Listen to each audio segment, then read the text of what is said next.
Hello guys, আসসালামু আলাইকুম। আপনাদের জন্য নিয়ে আসছি নতুন আরেকটি ভিডিও। আপনারা দেখতেছেন ঢাকা শহরে যানজটের কী অবস্থা।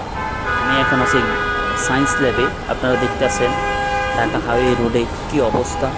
যানজটের অবস্থার কারণে মানুষের যে কী ভোগান্তি ভুক্ত হয় সেটা দেখেন আপনারা, কী পরিমাণ যে যানজট থাকে। আর আপনাদের কাছে আমার রিকোয়েস্ট, আপনি আমার চ্যানেলটিকে সাবস্ক্রাইব করুন, লাইক কমেন্ট শেয়ার করে আমাদের সাথে থাকুন।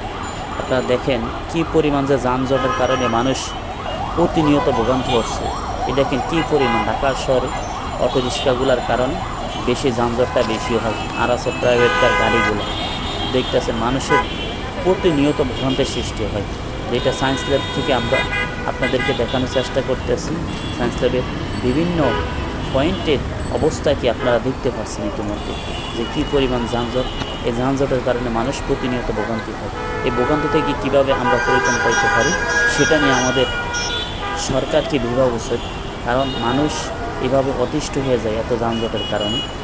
আমি দেখাচ্ছি আপনাদেরকে বিভিন্ন পয়েন্টে ঢাকা শহরে, যে আপনার সায়েন্স ল্যাবের বিভিন্ন যে রোডগুলোতে কী অবস্থা যানজট, এটাই আপনাদেরকে দেখানোর জন্য বারবার চেষ্টা করতেছি। আপনাদের কাছে আমি আবারও রিকোয়েস্ট করতেছি, আপনারা আমার চ্যানেলটিকে একটু সাবস্ক্রাইব করুন, লাইক কমেন্ট শেয়ার করে আমাদের সাথে থাকুন। আপনারা দেখেন, আপনাদেরকে টোটো সাইডে ঘুরে আমি দেখানোর চেষ্টা করতেছি যে কী পরিমাণ যানজট। এই যানজটের কারণে মানুষ প্রতিনিয়ত ভোগান্তি হয়। এই ভোগান্তি থেকে আমাদেরকে কীভাবে পরিত্রাণ পায় সেটা নিয়ে আমাদের লক্ষ্য রাখা উচিত সরকারের। সকলকে ধন্যবাদ। সালাম।